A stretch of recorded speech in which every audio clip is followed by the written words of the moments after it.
everyone, and welcome to the SRC's Ultra Special Lunchtime Chat today on International Women's Day.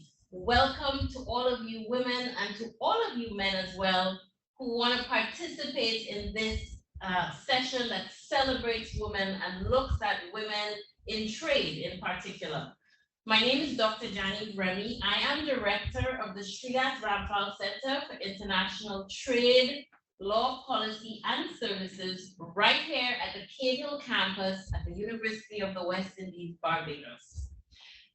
We have a real packed agenda for you today, and so I will speak for a very short time and go very quickly on to the next item. But I just wanted to welcome you all, welcome our panelists, welcome also our special speakers. But today the moment actually is with Dame Billie Miller, and we are going to start on the right foot by introducing Dame Billie Miller and paying tribute to her, a woman who we have designated as the recipient of the SRC's inaugural award for breakthrough women, women who have broken through the glass in the field of international trade. Without further ado, I'm going to start the tribute and ask our IT experts to start the tribute with a video from Barbados. Barbados and Barbadians want to thank Dame Billie Miller for everything she has done in the field of women and women's rights and trade.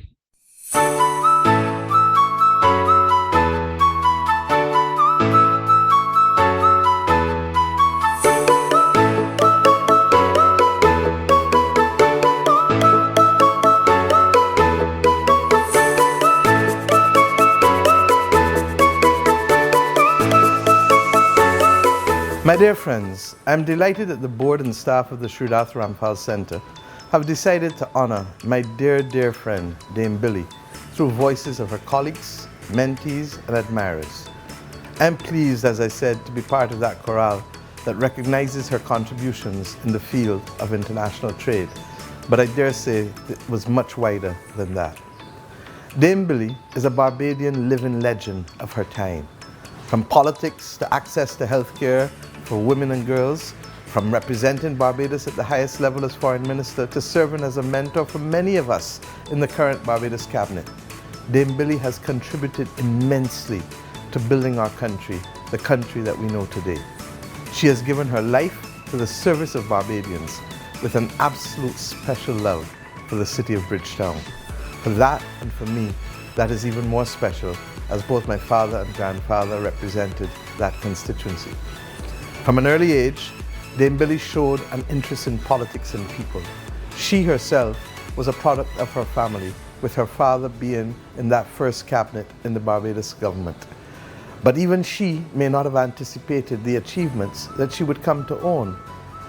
The third ever woman to be elected to the Parliament of Barbados in 1976. The first woman ever to sit in the cabinet of Barbados. The first woman ever to be leader of the House of Assembly. The first woman ever to be Minister of Health and National Insurance, Minister of Education, Minister of Foreign Affairs, Foreign Trade and International Business, Minister of Tourism, and indeed, my friends, our first woman ever to be Deputy Prime Minister. Dame Billie's legacy is as rich as it is varied. From her brave tabling of the medical termination bill almost 40 years ago that gave priority to women's right to choose and women's health care, to her determination to incorporate foreign affairs and foreign trade as a complementary portfolio, which we still do today. From her pioneering work in Bridgetown that led to it being recognized as a World Heritage Site, to her support for the building of polyclinics across this island to ensure that healthcare was accessible to all Barbadians, to her international roles in the Commonwealth, the ACP, the United Nations Population Fund, and indeed the Caribbean Tourism Organization. Billie's contribution, my friends, has been extensive. As a politician, her debating skills are second to none. Indeed, I find myself quoting her more and more as I go through this job. As a foreign minister, she helped to place Barbados on the global map through her work with the ACP and her continued support for the United Nations and the role that small island developing states could play in that multilateral context.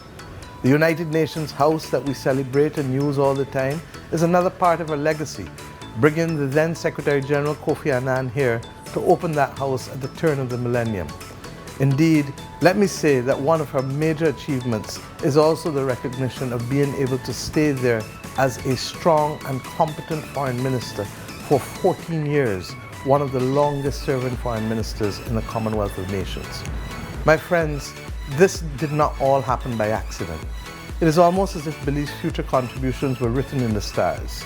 As I said, she came from a family of politicians and parliamentarians, but she also came from a family of entrepreneurs and nurses. In her career, she has been able to mix all of these influences to create a footprint that has stood the test of time. As a fellow lawyer, she was also someone I admired, given that at one point she was the only woman in Barbados practicing at the private bar. Yes, the only one. She took many of us young aspiring politicians under her wing when we wanted that guidance and mentorship, and she never lost patience with us, especially the ladies among us. She advised us, she mentored us, and she supported us. And I continue to be grateful for Billie's wise and astute stewardship and mentorship. I've seen it continue even as she has stepped away from politics, from helping to shape the future foreign trade minds in the region through her work with the University of the West Indies, to her commitment to maternal health and chairing of local organizations such as BARP. Dame Billie has continued to give service to this country. And in all of this, my friends, she has never forgotten her roots as a strong and devout Methodist.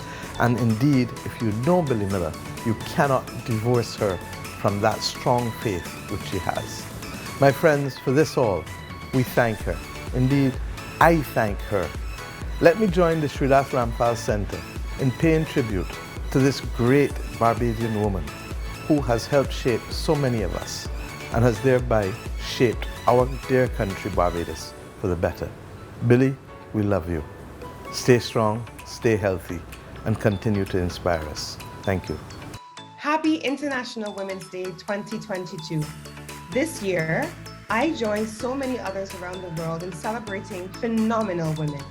We have a phenomenal woman this year right here among us. She is none other than former Minister of Foreign Affairs and Foreign Trade who has served in the government of Barbados for many, many years. She's a pioneer in diplomacy, a pioneer in particular on this occasion in bringing international trade expertise into the government of Barbados through the establishment in partnership with the University of the West Indies of the Shridath Ramphal Center for Trade Policy and Trade Law. Dame Billie Miller, those of us who came through the Ministry of Foreign Affairs and Foreign Trade at a time where this was not a reality, but who were able to be witness and active participants in its execution, certainly in my case, by one, becoming an officer in the Ministry of Foreign Affairs and Foreign Trade during your tenure as minister. Secondly, being able to benefit from the training offered to officers who were interested in pursuing careers in international trade. And then subsequently, joining the board right along with you, one of our exemplary pioneers on the Shridath Ramphal Center, has been a phenomenal journey that I have been able to have a first-hand seat to witness. I want to celebrate you today, Dame Billie Miller, as an extraordinary woman on this International Women's Day. You've paved the way for people like me and so many others to have careers in international trade and to have access to education, and also more importantly, to own our agency and our voice as strong, competent, professional women. Happy International Women's Day to you, Dame Billie Miller. You are truly a phenomenal, exemplary woman. I deem myself fortunate to have joined the Ministry of Foreign Affairs of Barbados under the leadership of Dame Billie Miller. She set the tone for how we defended and pursued the interests of Barbados. We were expected to be bold and creative while maintaining the highest professional standards and always ensuring that we carried out our duties with integrity and dignity. It is often said that Barbados and Barbadians punch above our weight. No one best exemplified this than Dame Billie. We all bore witness to her strong defense of the interests of small island developing states in the halls of the United Nations, and her advocacy advocacy for small states at the Commonwealth and WTO. Dame Billie, thank you so much for setting such a high bar for us to follow and for being such an excellent role model and mentor for all of us. We owe you an enormous debt of gratitude. I thank you. Dame Billie Miller is a true craft person of Barbados' development. She's a fierce believer in multilateralism and the power of trade, but equally she knows that for foreign policy and trade to work, it must place the individual at the centre. This was why she helped shape a Barbados feminist foreign policy before it became fashionable, why she merged foreign trade and foreign affairs into one ministry, and why she focused so much of her work on the rights of women, children, and vulnerable populations. Many of us who have made international politics and international relations our chosen career path have been privileged to be under the tutelage of Dame Billie. Her influence and service knows no partisanship. From small states to WTO engagement to commitment to the United Nations to a people-centered approach to policy, this is the legacy she has left on foreign policy. Her commitment to mentorship cannot be overstated. She understands that there's no expiry date on learning and on mentoring. There's only ever one first. Dame Billie is an original, and I'm so privileged to call her a mentor, and dare I say, a friend.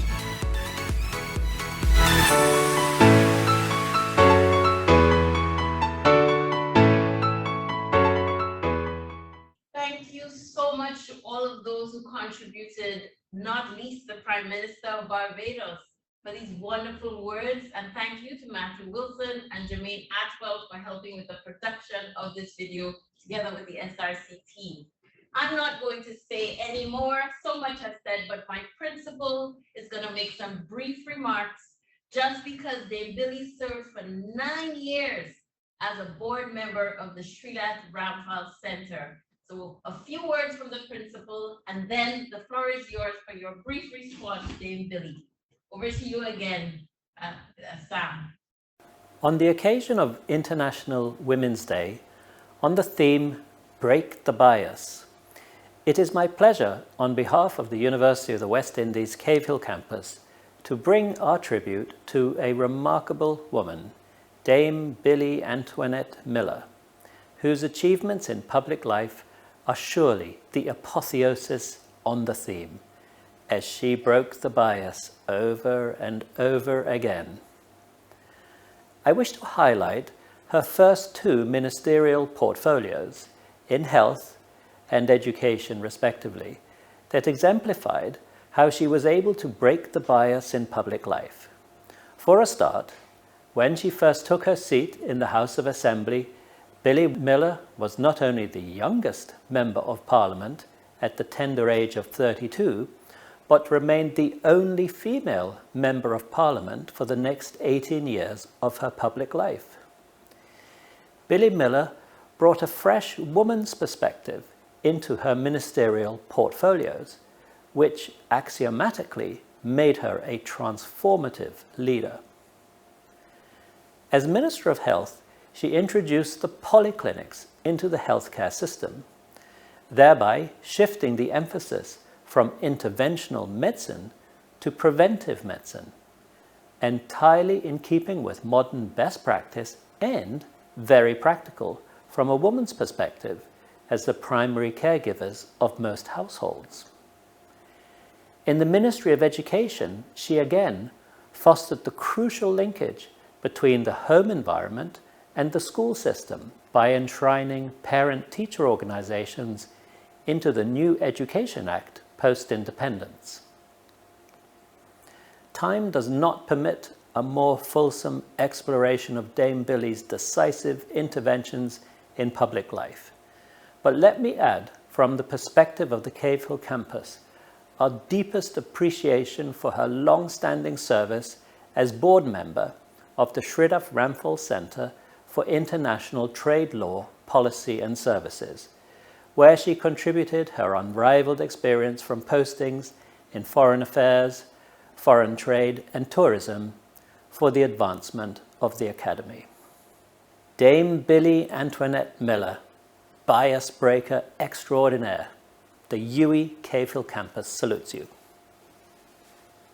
Dame Billie, we wanted to use the opportunity, although you're not with us here in this room, all of the staff, the management, and the board, on behalf of all of them, let me present this to you, our first ever Women for an International Trade Award from the SRC for your outstanding pioneering service in international trade. Over to you. I wanted to say that I am truly touched that the Shridath Ramphal Center had decided to honor me in this way during the week that we celebrate and place a spotlight on the role of women. There may come a time one day when we no longer need a special International Women's Day to recognize how far we have come, but how far we still have to go. But until that day comes, I applaud you for particularly commemorating women and trade and women in trade. We know the statistics. During the pandemic, women's employment declined by almost 4.5%. That is more than 55 million jobs. We know that it will take 136 years to close the global agenda gap. We know that over 50% of women do not yet have access to the internet. And we know that violence against women and girls, especially domestic violence, continues to rise. These are issues we must face head on. These are issues you on the panel today, the next generation, that's how I see you, must solve these overbearing issues. But we also know that the voices of women are increasingly being heard. We celebrate the innovation of small women-owned businesses all over the world and their resilience during the pandemic. We know that some WTO members, including Barbados, will be supporting a new gender and trade declaration at the June ministerial conference. I still note with pride that the heads of the 3 trade-related institutions in Geneva are led by women. I'm not shocked by it. And closer to home, I'm delighted to see the unparalleled representation of women in the Senate, and that we again have a woman deputy prime minister. And of course, our first president is a woman. These are occasions to be marked, but we must never take our eyes off the prize: true and representative gender equality. At a more personal and professional level, I'm honored to have contributed in some small part to showing that women have every right to sit in Parliament as men do. The women can be deputy prime ministers and lead the Senate. That women can be foreign affairs and foreign trade ministers. That women can lead trade negotiations. That we can sit on global boards and contribute and lead from the front. That a feminist foreign policy is not one that focuses only on women and gender equality, but rather one that understands that people, our citizens, are ultimately at the center of our domestic and foreign policy decisions. I look around me this week at a world in turmoil, and I think, what if the president of Russia was a woman? Would this be happening? I don't think so. I am proud of my family. My mother was a caregiver and an exemplary nurse midwife. My father was an entrepreneur and minister of government, as you've heard. From them, I've taken a deep passion for the health of women and girls and a commitment to serve. That's how I have always seen myself, and I still do see myself in that way, to serve my country. I have been fiercely committed to Barbados from the moment I entered politics. At that time, there were not that many examples of women embarking on that journey, but here is another lesson I learned. Men, secure men, can sometimes be our greatest supporters. From Grantley Adams to Bernard St. John and Tom Adams to Owen Arthur, these men understood that together we would have the greatest impact. They understood that to lift a woman was to lift the society. That is how I believe they saw me. One of my greatest experiences was serving the people of my constituency, the beloved city of Bridgetown, and helping to rejuvenate this historical town to make it a hub for trade, tourism, and investment. A close second must be my time as Minister of Foreign Affairs and Foreign Trade, where I quickly recognized that for small states in the Caribbean, there was very little difference between domestic policy and foreign policy. They must be mutually reinforcing, even now. This is also why I'm so proud to see so many of my former Foreign Service officers, Selwyn Hart, Minister Lisa Cummings, Matthew Wilson, on that beautiful commemoration video. It gives me great comfort to know that this generation will continue to represent Barbados with integrity and with confidence. I have saved my final word for Prime Minister Mia Amo-Motley. I am deeply honored that you have taken the time, ma'am, to record your thoughts. Barbados could not be in better hands as we face the choppy waters ahead. I well remember when her mother said to me one day, "My daughter is 15 years old and she wants to be doing what you are doing." And I said to her, she can come around to my house next Saturday morning and we'll talk. And we still talk. The work you are doing in building, thank you. I want to say a special thank you to Executive Director now, Dr. Genevieve Remy, her team, and the board of the Shridath Ramphal Center for today's surprising, but I have to say, oh so appreciated honor. The work you are doing in building the next generation of trade and development actors in the region is absolutely critical.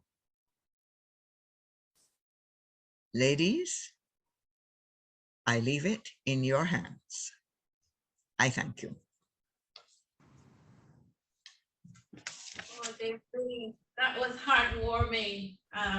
Wonderful words, heartwarming words. A bit of a gauntlet to all of us to carry on what you have started. And thank you for blessing us, gracing us with your presence, your foresight. And we hope that you keep coming around the SRC to inspire us. So thank you very much. And I hope you stay on for the rest of today's activities. Oh, I shall. Wonderful. Big supporter of the SRC. I wouldn't miss it. At this point, let us move to Geneva. We have been graced with the presence of Ms. Nicole Mensah, development economist and social entrepreneur who is passionate about women's empowerment and who currently serves as the advisor to the Director General of the WTO on matters of women and trade. Ms. Mensah, thank you for traveling all the way to the Caribbean. A few words to open our roundtable. Over to you. Welcome. Thank you. Good afternoon, Her Excellency Dame Billie Miller, Professor Genevieve Remy, ladies and gentlemen. I bring you greetings from Geneva and from Dr. Kunjo Iweala, Director General of the WTO. It's an honor to be here today speaking at the West Indies, at the University of the West Indies. Firstly, because I feel as if I'm a beneficiary, and I am a beneficiary of Dame Billie Miller's legacy. And secondly, because the West Indies has great relevance to me, as my great-great-grandparents were missionaries from the West Indies who settled in Ghana. So thank you for having me. Today is International Women's Day, and as we discuss women and the contribution they make to the global economy, it's essential that we also examine the role of women in trade and how this role can be strengthened to boost economic growth. Women have been involved in trade for millennia, though they have often worked behind the scenes within domestic markets rather than regional and global markets. For many women, trade is associated with higher economic empowerment and higher wages. In a study that I conducted in northern Ghana with 800 women involved in the shea butter industry, women who worked in cooperatives that exported their goods regionally and internationally were more empowered and made 2 times more money than women who sold shea butter locally. This increased wealth had a positive effect on overall investment in the health and education of both the women and their children. So when women trade, economies benefit.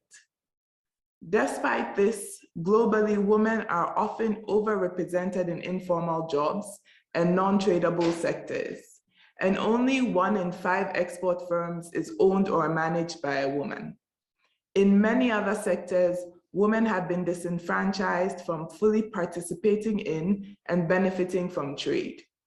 And though several strides have been made to close the gender gap, the pandemic has unfortunately had a disproportionate impact on women as they continue to make up the majority of frontline workers. Women entrepreneurs also face the combination of small business vulnerability and heavy industry sector impacts, whilst also carrying the additional burden of family care. A 2021 survey by the Global Entrepreneurship Monitor found that globally, women were 20% more likely than men to report a business closure due to the pandemic. The ILO reports that globally, between 2019 and 2020, while men's employment declined by 3%, women's employment declined by 4.2%. Trade is a big part of the economic recovery story. And as we work towards returning to our new normal after the pandemic, we must build back better. And building back better means building back greener, more equitably, and more inclusively, especially within the global trade industry. With a 10.8% growth rate in merchandise trade last year and projected 4.7% this year, we must work tirelessly to make sure that women are also at the center of trade and of this economic recovery. And with our changing global economy, we have the opportunity to do just that. One such opportunity can be found in the services sector. World Bank data shows that in 2017, over 66% of women were employed in the services sector, up from 45% in 1991. In developing countries, 38% of women were employed in the services sector, compared to 25% in 1991. As we build back better, it's important to prepare women and young girls now to enter the services sector, and that includes training and building their capacity. Another fast-growing sector is in the area of e-commerce and digitalization. Here also, as highlighted in the UNCTAD Declaration, there should be a concerted effort, and that is programs and concessions, to encourage women to fully immerse themselves in the digital world, which allows many of them to bypass many of the existing traditional trade barriers and leverage a much wider audience. A McKinsey study in Indonesia found that women involved in e-commerce businesses were making 2 times that of their counterparts involved in traditional commerce. In the WTO, we found that up to 28% of traditional small businesses exported their goods, compared to 97% of internet-enabled small businesses. We must support women to access the economic opportunities that e-commerce provides. Finally, as countries become more integrated with global value chains, we have another opportunity to advocate for and ensure higher employment and increased wages for women. At the WTO, under the leadership of the Director General, Dr. Ngozi Okonjo-Iweala, we are working to put women at the forefront of our work. In December 2021, the Joint Initiative of Services Domestic Regulation was concluded by 67 WTO members. The agreement seeks to facilitate services trade worldwide by improving the business climate, lowering trade costs, and cutting down on red tape. This is a historic agreement because for the first time in the WTO's existence, an agreement included a provision on non-discrimination between men and women, thereby increasing women's participation in services trade. Building on our Buenos Aires Declaration on Trade and Gender, as Dame Billie Miller has already mentioned, in June of this year, the WTO Informal Working Group on Trade and Gender will be launching its ministerial declaration on the advancement of gender equality and women's economic empowerment within trade. The declaration highlights the importance of and encourages members to, among other things, collect gender disaggregated data that can help create more inclusive gender responsive trade policies, and to devise a 2-year work plan that examines the pandemic and considers the women's place in the recovery. On a more practical side, we are also collaborating more with the ITC, and we are currently in conversation about a $50 million trade and gender fund, leveraged 4-to-1, to support WTO members to translate commitment to gender equality and women's empowerment into tangible results and impact for women on the ground, helping them to scale up the work they are already doing and expand both regionally and internationally. I am pleased to say that the work that we are doing at the WTO is in line with the recommendations of the UNCTAD Declaration. This declaration mandates members to apply a gender lens to all aspects of their trade and economic policies. But beyond the declaration, we must find a way to hold both ourselves and member states accountable to these commitments, such that by 2030, the numbers will tell their story. Thank you once again for having me today, and I look forward to further discussions.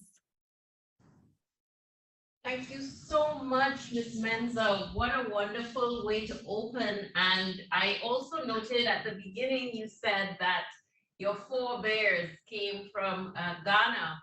Well, or from Ghana, and I would note that our Prime Minister of Barbados just this weekend was in Ghana celebrating with your Ghanaian compatriots, 65 years of independence. So there's so much more that links us.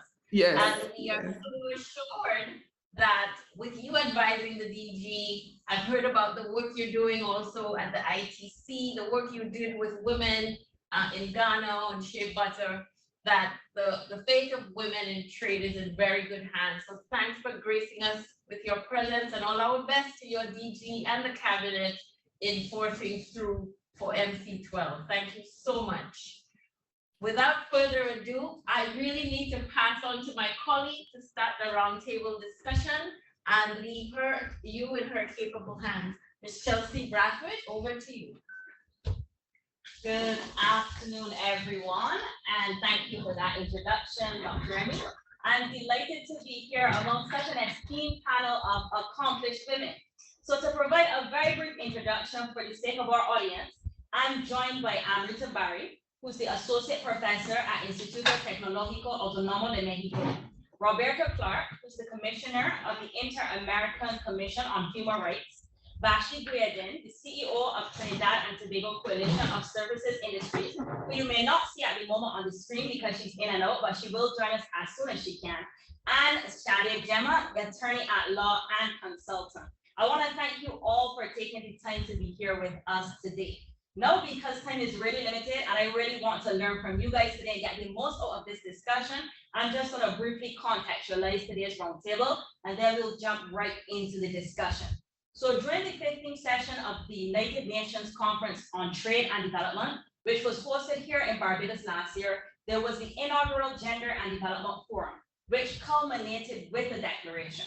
That declaration, which by the way for our audience is publicly available, called for UNCTAD to address more comprehensively the gender dimensions of trade and development, noting that the Bridgetown Covenant should, one, facilitate the full and meaningful participation of women in the formation of policies nationally, regionally, and internationally. Two, ensure that gender justice is embedded in all policies and practices informed by intersectional feminist analysis. Three, promote gender justice as intrinsic to trade policy. Four, commit to gender inclusiveness in the development of digital trade. And finally, address the persistent and emerging challenges of developing countries in pursuing stable economic growth and achieving inclusive and sustainable development, informed by a commitment to gender justice and respect for the fragility of the environment and for indigenous knowledge and technologies. So against that backdrop, I believe we can get the ball rolling. So my first question to this lovely panel is, as we saw, there's an entire declaration dedicated to gender and trade. But why is gender and trade such an important topic for not only women, but for everyone? Is there a unique skill set or perspective that women bring to trade and to trade negotiations?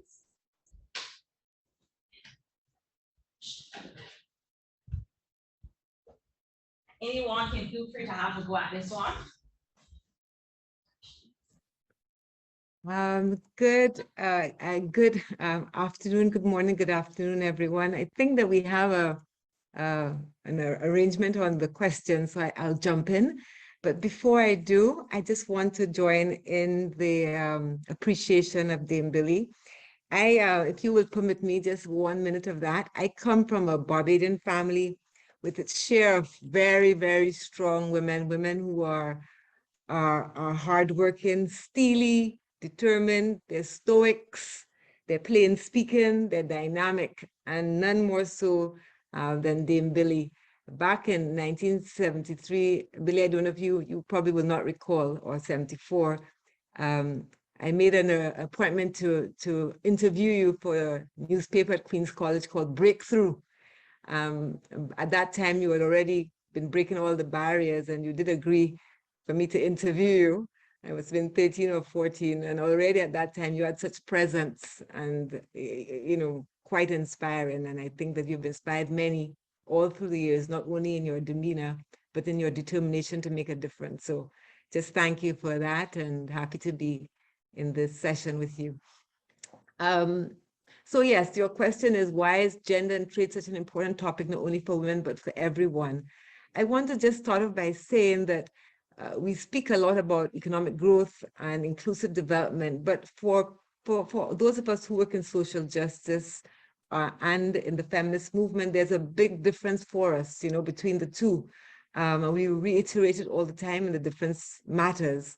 So economic growth speaks to an increase in national income and in national output, but not necessarily how this income is distributed or redistributed, neither who has access to what resources to participate in generating income and output. So economic development for us, which is a more relevant concept, is concerned with the improvement in the quality of life and the living conditions for the many and not just for the few. And increasingly, given the existential crises that we are confronting, embedded in the concept of economic development is the notion of sustainability and ecological balance.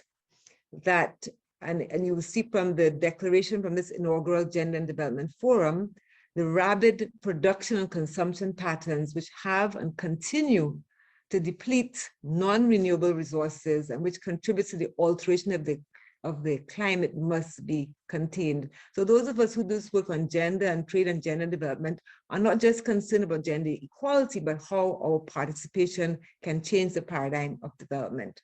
So we understand that economic growth is important for generating income and resources, but we're also conscious that growth itself has not led to equal development.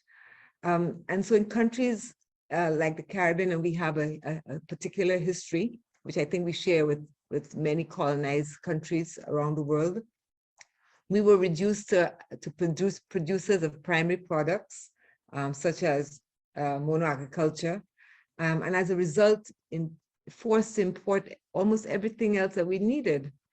Those terms of an equal exchange generated tremendous profits for few, and particularly in the global north, and resulted in the limited economic development and persistent poverty and inequality that we see really all around the Caribbean, notwithstanding some progress. Of course, we've had progress. So we can describe the situation as severely distortive. Caribbean countries spend significant sums on importing food, even whilst we have so much land, and buying fuel, even whilst the sun shines brightly all throughout the year. So for us, the feminist scholarship has highlighted that whilst there's a commonality of experience of that underdevelopment, women were and are affected in different ways because of the intersecting factor of gender and sex-based discrimination in the productive and the care economies.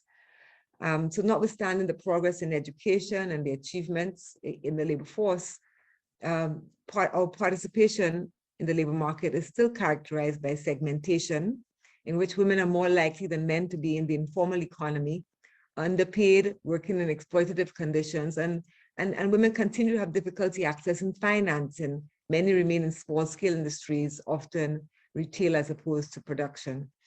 And alongside this, an equal and precarious insertion in the productive economy, Caribbean women bear the weight of the care in the home, care for children, care for the elderly, care for the sick, and they do so in an invisible way largely, and it's unremunerated and not necessarily, when I say unremunerated, it also is not taken into account in national insurance schemes or in social protection schemes, so really unremunerated and invisible. And so what feminist activism brings to gender and trade discussion is this focus on social justice. And it was something I was reading very recently that Dame Billie said in her presentation, a presentation to the General Assembly in 2005, that material development must align itself to social justice goals. And that really is, I think, why it's important for all of us to be engaging in gender and trade, because it's a way of saying we have to engage in ensuring that trade redresses past inequalities and creates opportunities for all. So I think those of us who are concerned with gender and trade are concerned with justice, we're concerned with equality, and we're concerned with sustainable development. And we bring that conscience, I call it conscience, to the thinking and action around gender and trade. I have other things I can say, but I'll stop now. Thank you for that, Roberta. And on that note of trade addressing past inequalities, my question then to Rita and Vashti, if she's been able to join us, is that there's a survey from the International Trade Center that revealed that only 1 in 5 exporting firms are led by female entrepreneurs, and that women-owned or managed exporting firms are less likely to engage in imports compared to their male counterparts. So overall, the findings are suggesting that far fewer women are engaged in international trade than men. So against this backdrop, what are some of the barriers that women, especially young women, face in trade? Thank you for the question. I just want to start by saying that when I woke up this morning, I was questioning myself, how do I make this day stand out, and what feature of my Women's Day this year should stand out really for me? And I think I've got my answer. I'm extremely, extremely honored and pleased to be here amongst and having the opportunity of talking to such inspiring leaders, female leaders, like Dame Billie, Nicole, Dr. Remy, and others. So thank you for having me on board. To answer to the question, women face different kinds of barriers, and it depends upon whether we are looking at women as employees, consumers, and business stakeholders. And these barriers mainly emerge from the disadvantages they face in the economic, social, financial, and regulatory ecosystems they operate in. The disadvantages may include lack of access to educational opportunities, including business training, digital divide between men and women caused by lack of affordability and digital know-how, lack of access to productive resources such as finances, land, and other assets, disproportionately high tariffs and non-tariff barriers faced by women-owned businesses, lack of trade-related information and business networks, and disproportionately high burden to discharge household responsibilities, and increasing domestic violence. And as the UNCTAD Declaration has clearly indicated, The crisis of COVID-19 has exacerbated the impact of these pre-existing challenges for women-owned businesses. As Dame Billie rightly pointed out, the pandemic, the health crisis, the global health crisis has put women to the forefront of the struggle. A follow-up to that is, can trade agreements help? Can they address some of these barriers? Well, the short answer, I think, is yes. Trade agreements can empower women and help them mitigate the barriers they currently face, mainly for two reasons. First, the existing and future trade agreements can increase trade flows, so they can lead to more business opportunities and employment opportunities for women. And second, through trade agreements, countries can encourage their trade partners to reduce trade barriers and create more employment conducive and business conducive environment for women to work and engage and access economic opportunities. There are plenty of examples in existing trade agreements that seek to enhance women's access to finance and many other economic opportunities and reduce their barriers. So clearly trade agreements, trade policies can help, but there are no magic bullets, and they can come with their own challenges, their own problems. And we can probably discuss about these problems in the follow-up discussions and questions. Right, thank you for that, Amrit. And I see, Vashti, you've been able to join us back. I don't know if you want to take a stab at that one, just to repeat it. We were looking at the fact that findings overall are suggesting that far fewer women are engaged in international trade than men. So we wanted to know what are some of the barriers that women, especially young women, face in trade, and how can trade agreements address some of these barriers, if at all? Thanks so much. Again, my apologies. I just had to run into a quoted meeting. And again, our experience at the TTCSI and even at the Caribbean export level, we have had over the last 3.5 years, we have been pushing heavily an export drive. And so we have completed over the last 3 years, Services Go Global, and out of 350 participants, and I'm not just talking about Trinidad and Tobago, it's persons from regionally, roughly 7 islands, and 80% of those participants were female entrepreneurs. But here's what, out of the 80% of participants, who only 15% have been able to complete and implement their export plan. So when we drill deeper in terms of why didn't you implement that export plan, and in most instances, it has been because they have not been able to access finance. They have not been able to make a breakthrough with the commercial bank, or if they have, the collateral is not the collateral that the bank identifies. Because normally in the Caribbean, a deed, land is owned by men.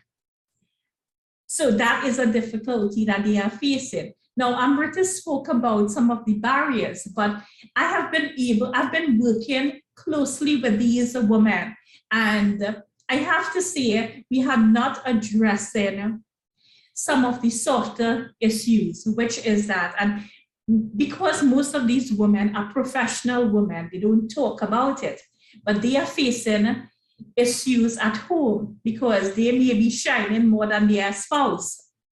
So I have had a couple women tell me it's either I export or expand my business or I lose the father of my children. So these are some of the issues that we have not addressed as female entrepreneurs. So what we are looking at the TTCSI is what we are trying to form a network, because there's a strong network for male business people, but we don't have a strong network for female entrepreneurs.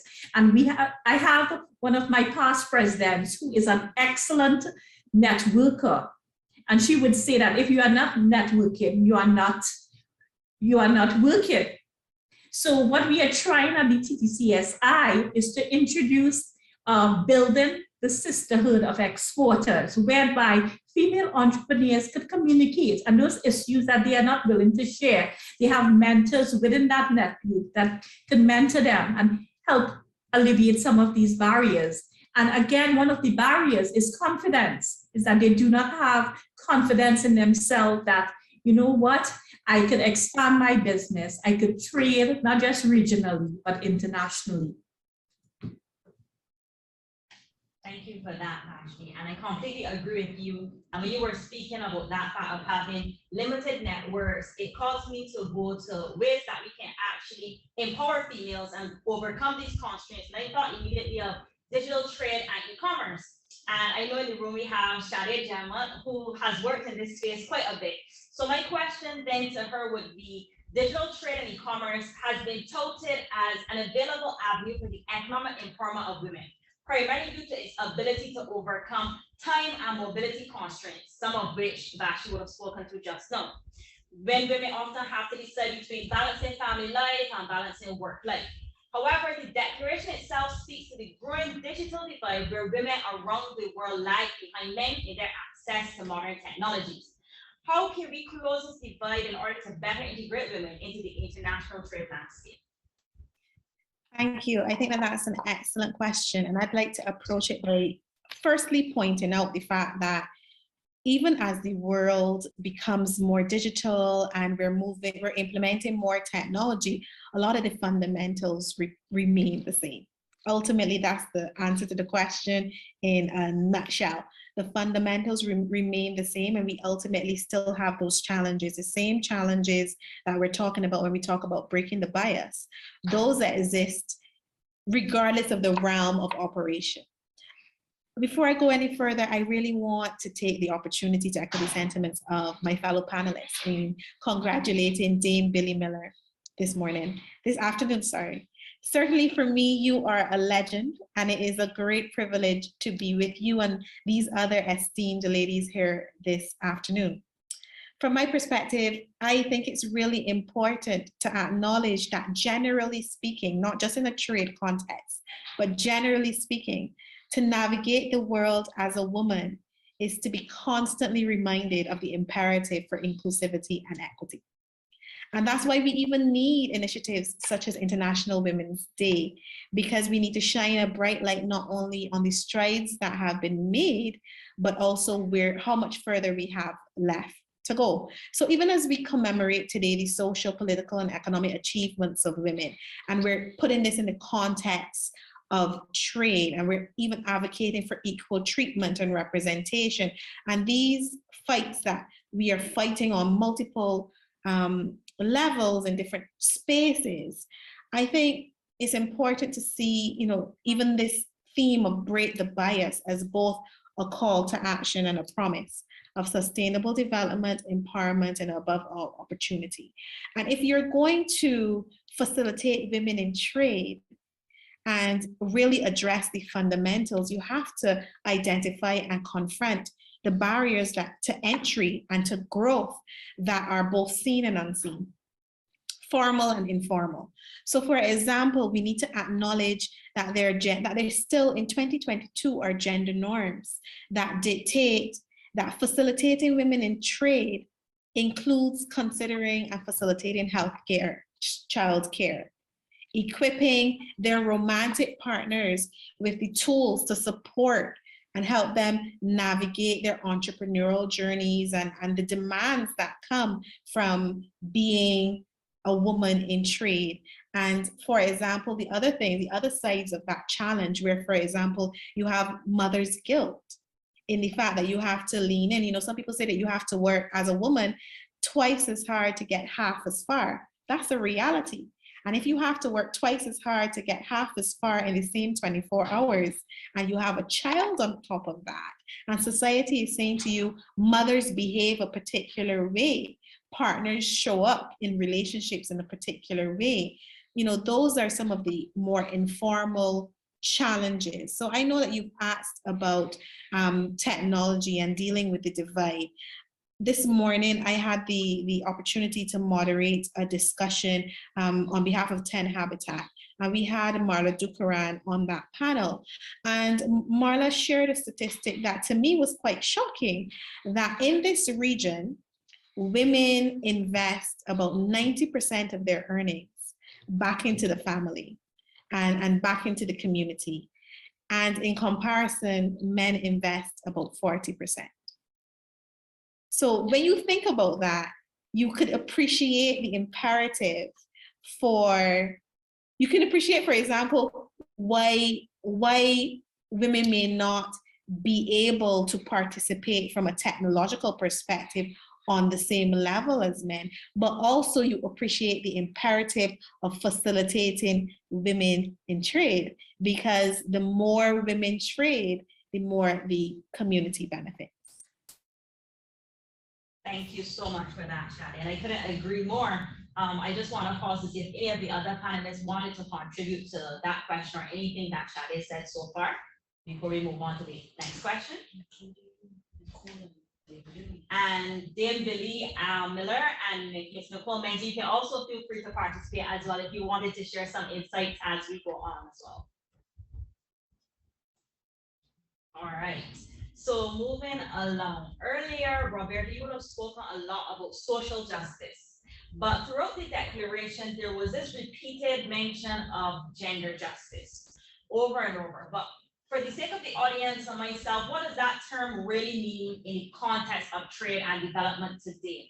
And is there a gender justice agenda that extends beyond gender sensitive trade policies? Because if you remember, Rita earlier said that, you know, these trade agreements, they're not going to be the magic bullet that solves it all. Yes, thank you. Maybe I could just read maybe a short excerpt from the declaration for those who have not, don't know of it, who have not read it. So this declaration comes from the inaugural Gender and Development Forum, which was undertaken under the auspices of the UNCTAD in Barbados in 2021. And if you look at the declaration, it calls for what they say as, what they call for the restoration, and I'm quoting now, of the primacy of gender justice over the economic goals of trade and investment policies. This includes, according to the declaration, a complete transformation of global macroeconomic governance, including the current trade and investment systems, towards one that is based on human rights, respect for life and ecosystems, and that advances sustainable development. Embedded in the declaration is, I think, an articulation that the governing macroeconomic structure, the dominant economic structure within which trade agreements are negotiated and concluded, are ones that are essentially contributing to the continued inequality or inequalities within and between countries. So they talk about gender justice, but what does this actually mean? Really, we are accustomed to speaking about gender equality and understanding that that means sort of ending all forms of discrimination against women, and now we understand also gender non-conforming people. But gender justice, I think, is something that is a little bit deeper and broader than gender equality. It's a recognition that equality with men, while important, does not in and of itself result in development or end all forms of oppression, particularly when we live in societies that are structured by other inequalities and in particular, socioeconomic inequality and poverty. So when we speak about gender justice, we are recognizing that women are not monolithic, and they experience multiple and overlapping sources of, let's say, marginalization or exclusion, oppression, and or privilege, of course. So gender justice helps us to think in an intersectional way, centering the diverse needs and experiences of women and calling for the leadership of people, not just women, of people most impacted by gender and sex discrimination and oppression. And it's an approach, I think, that helps us focus both on equity, which is the equal distribution of resources, equal access to opportunities, as well as equal outcomes for all. So it's both process as well as outcome. And I think gender justice helps us to think about that. So what are the elements of gender justice? The previous speaker, I think it was Shadi, spoke about some of the barriers to women in trade. when we're thinking about gender justice, we're also thinking about affirmative policies to support women's productive enterprise, really importantly. And that's including, you know, of course, the inputs into production, access to financing, and anybody who tries to open a bank account now knows what that horror is all about, and really stymies small and medium-sized enterprises. But it also means not just finance, access to land, for example. Someone previously spoke about the titling. We still have, I think that's changing quite a bit in the Caribbean, but there's still the tradition of land being registered in the name of a man in a household. I think that's changing, but we still have some of that. And it's not just about the productive inputs, access to productive inputs. It's also about the support on the care economy side. Now, Shadi spoke about the majority. Anybody knows in the Caribbean, we know that, but the figures are really important. How much of women's income goes into the family, but just not just their income, all of their assets, their time assets, their care assets, their love assets, their psychological assets, a lot of that goes into the family. And as I said in the beginning, it's generally invisible, taken for granted, unrecognized, and unremunerated. And so I think when we think about policies that support production and productive enterprise, we also have to be thinking about a social protection scheme or social insurance scheme that recognizes that care economy. And I think in the declaration, you see a lot of reference to the interplay between the productive and the care economies. And I think that's really an important facet.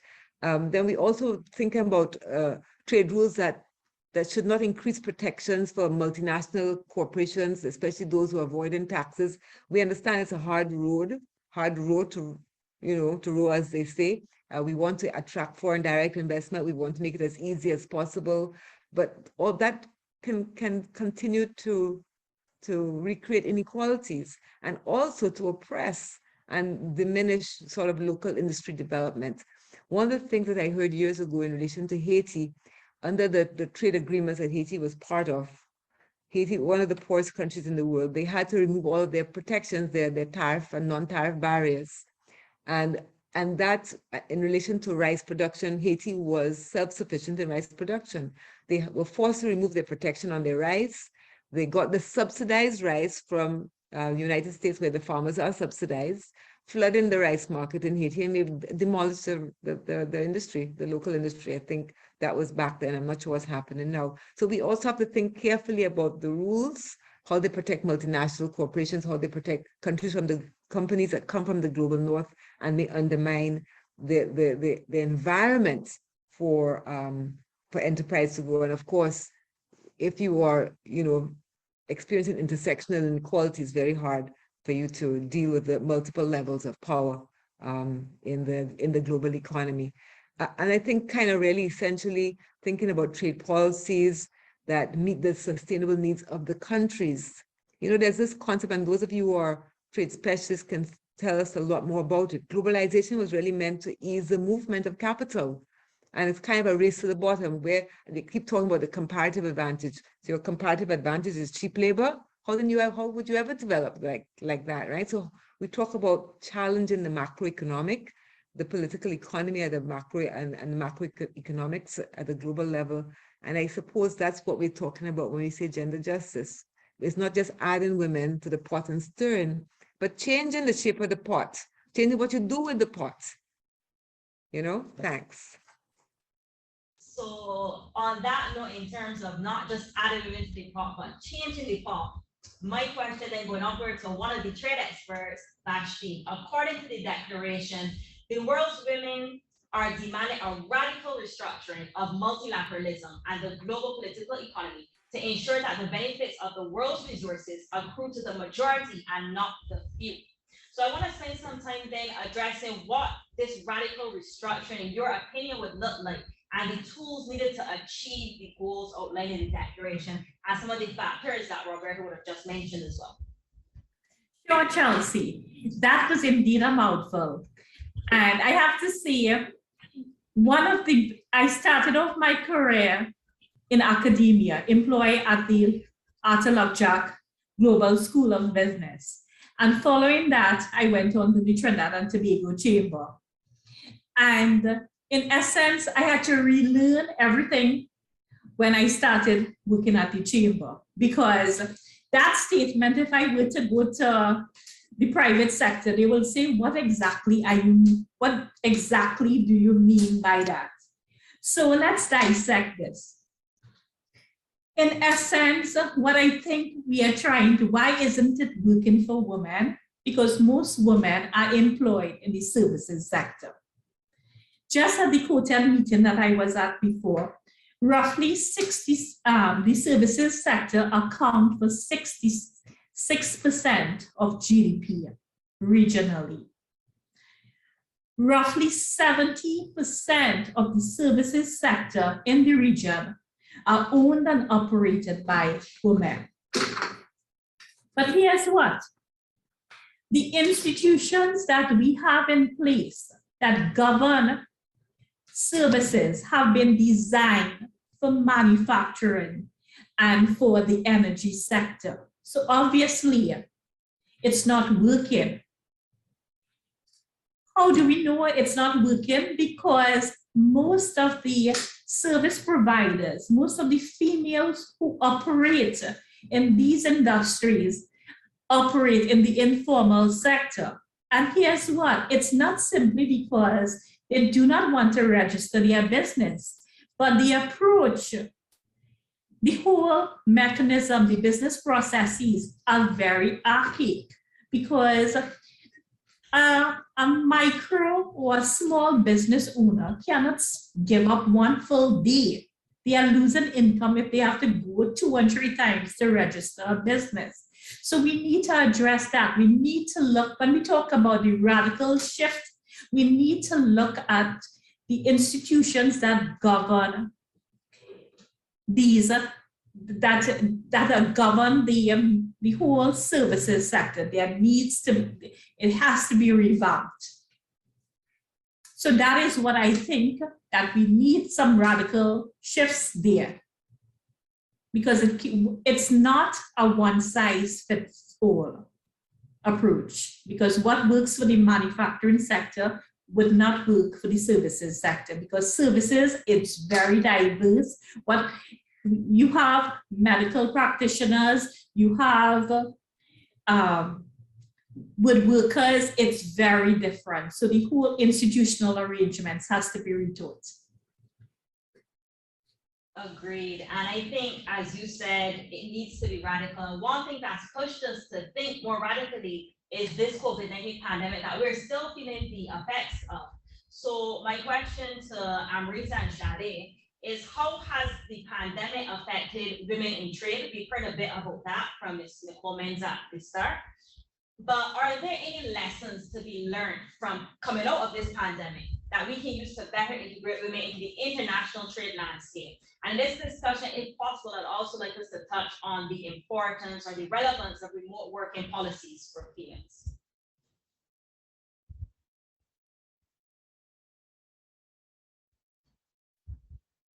Rita, you can feel free to start, and then we'll hop over to Shridath. Sure, thank you. So clearly, the pandemic has left us with various questions to think about. The global pandemic has made it clear that women stand disproportionately impacted in every crisis-like situation. This is not the first time, or this is not the first pandemic or crisis that has put the women to the forefront. We saw similar disproportionate impacts on women and their economic empowerment in the Ebola crisis, in the H1N1 and other health pandemics as well. This global pandemic has also made it clear that digital access is no longer a luxury, but an absolute necessity. And it has made it clear that there is an acute digital divide in terms of education, access to business opportunities between men and women, and between developing and developed countries. So going forward, I think it is important for private stakeholders and public stakeholders, for academicians, international organizations, and policymakers to work together, because this pandemic has posed challenges. But at the same time, I think it has given a golden opportunity to all of us to rethink, repackage, and somehow reconsider the ways in which we have carried out operating, and we have regulated the governance of international trade with the help of multilateral trading system or with the help of regional or trade agreements. I think it has made us revisit the benefits vis-a-vis the costs that we are facing of free trade and liberalization. When we started with liberalization and free trade era about in the mid of 1990s, with the signing of NAFTA, there was a long-held promise that liberalization would increase employment opportunities, and it would make life better for all. But it has created some clear winners, but it has also created losers. And I think it is important to acknowledge that now more than ever before, and formulate the future trade policies and negotiate future trade agreements, keeping that in mind. Thank you, Amrita. Over to you, Shridath. Well, Amrita has made my job in responding to this question very, very easy, because she said so much of what needs to be said. The only thing I would seek to add at this point is that I think the pandemic has really amplified the challenges that existed before. And if we keep on taking it back to the fundamentals and taking it back to the individual, trade is not an end in and of itself, it's a means to an end. And that end that is a means to its development. And I really like what Ms. Clark said about not just adding women to the pot and stirring, you want to change the pot, as well as the distinction between economic growth and economic development. Because if you're really focusing on the development imperative of trade, you start to appreciate what the pandemic actually did. So you had a situation where women are carrying the mother load of care responsibility, that care economy, as was referred to by my fellow panelists. And we had a situation where people were on lockdown, children were at school remotely, leveraging technologies. The digital divide was amplified, not just for adults, but definitely for children. And you had a situation where women, in many cases, women who are the primary, are leading the households, especially in a Caribbean context.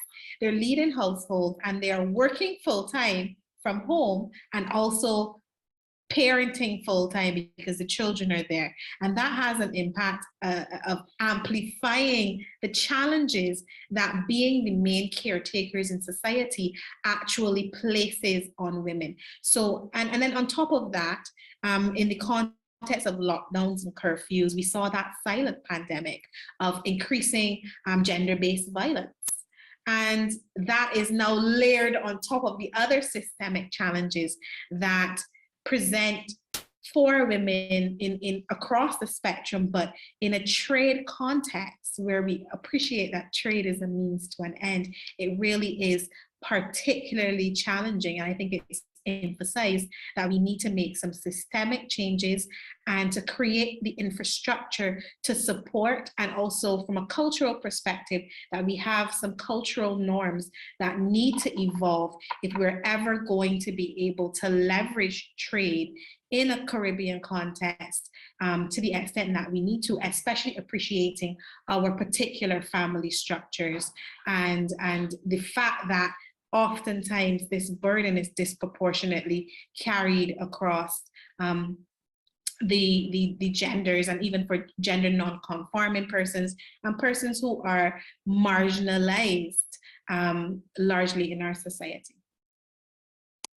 And speaking, Shridath, of those systemic issues, one of our viewers in the audience, they asked a question which goes, how can the stigma of women be completely eliminated?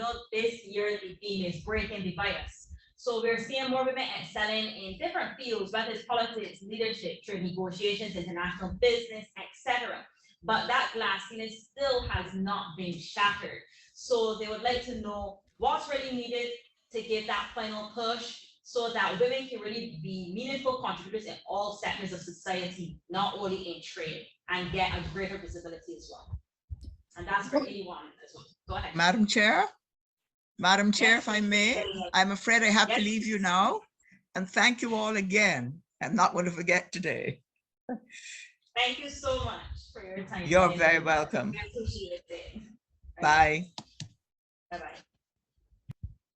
Back to you, Shridath. Well, if I can just build on what I was just saying, I think ultimately we have to have those tough conversations. You know, I'm constantly being told in my day-to-day work that, you know, women have arrived, right? We have, especially in the Barbadian context, we have a prime minister, a president, a DPP. You know, women are occupying all these political spaces, for example, and therefore the fight has been won. And I think that almost the success that we have achieved in certain spaces is a limitation, operates to limit the progress we can make in others, because there is this perception that, you know, we're seeking, you know, female domination, or that the battle has already been won. And I think it's really important to have those conversations to highlight the more covert forms of that bias that we're trying to break. And sometimes we don't even see it in operation. So for example, I was watching a TED Talk recently, and the researcher was essentially saying that there's a difference in the questions that are asked to female founders versus male founders. And it even happens when the person, the VC that's asking the question is a woman. So they ask questions about, you know, retention and solving problems and that kind of thing to female founders, whereas the questions posed to male founders are more about growth and potential. And the difference in the questions produce a difference in the responses, obviously. And the effect is that more male-run startups are funded and are receiving more money, because obviously they're encouraged to speak in more positive growth terms by virtue of the questions that are posed. And those are the types of biases that we do not acknowledge, we may not readily be able to identify unless it's pointed out. And I think we need to constantly have this conversation about gender mainstreaming across the board, so that we are identifying the issues, we're confronting them, and genuinely addressing them. And that's why I place the emphasis on those informal barriers and not just the formal ones, because the formal ones will only address what is seen, but people's lived realities demonstrate that there are bigger challenges, and challenges that still, the fight is not done, the fight has not been won. And I think we have to also develop a culture of allyship, because often when you speak of gender, people assume that it's just all about female, and it's this burning feminism, and sometimes people put their backs up to it. And I say people because it's not just men, also women sometimes put their back up to it and don't want to be associated with that brand of progress, right? And I think that we have to deconstruct the issue, and we have to help people to understand that there's so much more to gender, and there's so much more to gender mainstreaming, and that is not a benefit for a subsection of society, but it really is a benefit for all of society. So I think that there has to be a bottom-up change in culture and an understanding of the imperative. If I can jump in, I agree with everything Shadi said, so I'm not going to repeat any of what she said. Women need voice, they need choice, and they need safety. And the voice is the ability to participate in the public sphere, not just in parliaments, but in all aspects of the life. And I think that that is something that's happening in the Caribbean. It's not happening at the pace that we want, but it's definitely happening. And they need choice, which means that you have the autonomy and the capacity and capabilities to be involved in the public life and in the private sphere in any way you want. So removing all of the structures of discrimination and the formal and informal, the visible and invisible barriers, what we've been talking about, I think that's really important. And of course, the safety, that we should be able to navigate the public space and the private space, the home and the community, without fear that we will be violated, which is a very, very present and real thing all across the Caribbean. So I want to agree that we have to, we've, across the Caribbean, we've done a really good job in eliminating discrimination for the most part in law and in policy, but the culture is not pace to pace with the legal development. So we still have the gender stereotyping, the sex stereotyping, this view of what is appropriate for women, for men. We still have all of that gender expression, gender identity, sexual orientation, discrimination, which is very much linked to gender inequality. So all that continues, and this is work we have to double down, and everyone has to be involved in it. But I want to say a little bit more than that.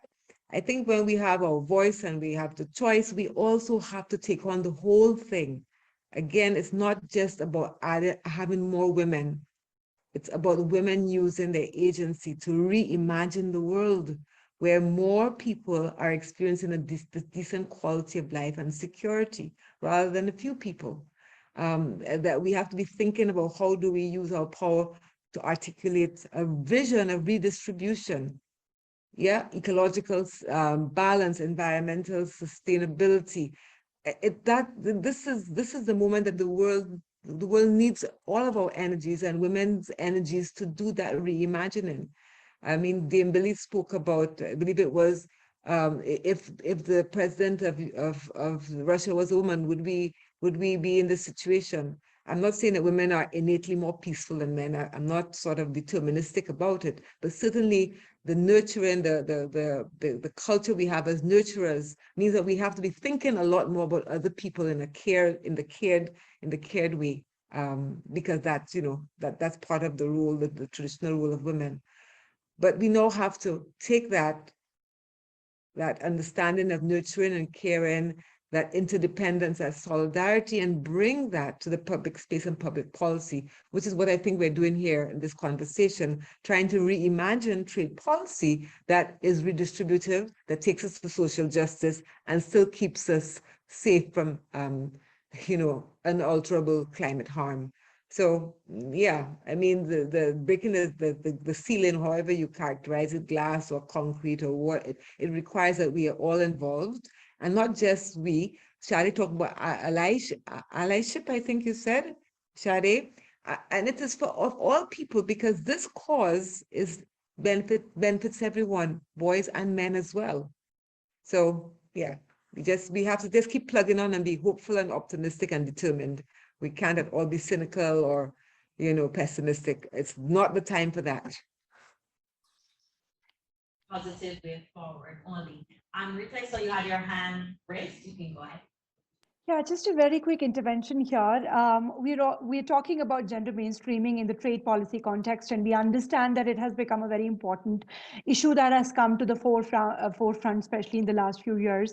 One issue that I would like to sort of add to this debate and bring on the table is a continuation to what Commissioner Clark mentioned, and Commissioner Clark's effort to define gender justice, which is a very broad, vague, and ambiguous term. None of the trade agreements today, as we speak, define gender equality or gender justice, but they go on using legal provisions where the parties or the countries assume commitments on promoting gender equality or ensuring gender justice. And that has become a huge problem. It has become a major problem because it has led to hesitations of developing countries, because developing countries have looked at these provisions that are being sort of imported or exported to developing countries without any regard for their social context or domestic context. And they are apprehensive of such provisions because they are not defined and the scope is not limited. What do we mean by gender? Are we only referring to cisgender, so the gender allocated to us on birth by doctors, or are we talking about gender more broadly speaking? And what kind of empowerment are we looking at? Economic, social, political, or are we looking at all forms of empowerment because they are intricately related to each other? Lack of definition of these concepts has added to actual fears of protectionism, that countries will use these provisions to reduce competitive advantage of developing countries and of countries that have a wider gender inequality issues in their domestic context. And these problems and these fears need to be addressed. Thanks for that intervention, Amrit, and I completely agree with you. And it's these type of conversations that we want to have to ensure that we begin actually defining what gender justice, what gender equality, what it means, so that when we actually start to have gender sensitive trade agreements, we wouldn't be left confused, as you said, and we can target all of these systemic inequalities. And Vashti, you wanted to also give a comment as well? Sure. There's some excellent questions in the Q&A, so I've been trying to address those. But again, I would have to say that we need to address the issue of confidence, because as well as what I see, and again, it's based on my experience with working with women under the Services Go Global and then Gateway to Trade, we have a tendency as women to overthink things. So whereby we would evaluate and assess 100 reasons why we should not do or what something, or what are the consequences. And whereas when I look at the men, they are not fearful of failure, or they see failure as a stepping stone. So those are some things in our psyche that we need to address. Thank you so much for that, Vashti. And thank you as well for responding to the individuals in the chat, because there's so many questions, but unfortunately we do not have the time. So maybe sometime in the future we would have a follow-up. And this is definitely an area that we'll be writing on at the SRC, led by our director who's passionate about the area. So what I want to do at this time is thank all of you for taking the time out of your busy schedules, because we know each of you are powerhouses in your respective fields, for sitting here with us, myself and the viewers included, and really having a thought-provoking discussion on gender and trade and what it really means. And I really do pray it doesn't fall on deaf ears, because what we've discussed here today is relevant and it's necessary for an equitable tomorrow and for a sustainable future.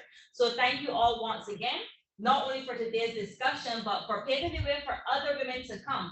As the saying goes, if I have seen further, it is by standing on the shoulders of giants, and that's giants like yourselves in your respective fields. So thank you once again, panelists, and thank you to our viewers. A special thank you to our technician, Mr. Samuel Jean, and to the SRC Director, Dr. Johnny Remy, and SRC Research Fellow, Ms. Alicia Nichols, for making this possible. I'll now hand back over to the Director, Dr. Johnny Remy.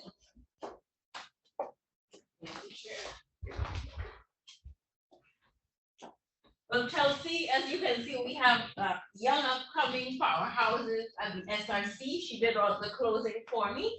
Let me just take the opportunity, as Chelsea did, to thank everyone who made this village happen today.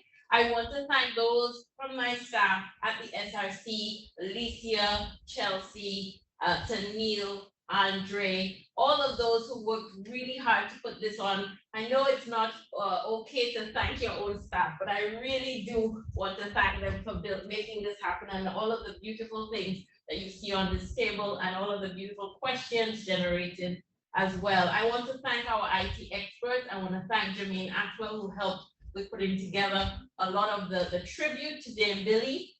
I want to thank those who participated in the video production. Really a testament to Dame Billie. I want to thank Dame Billie for being here as an example, and for, as I said, gracing us with her presence and always supporting the SRC.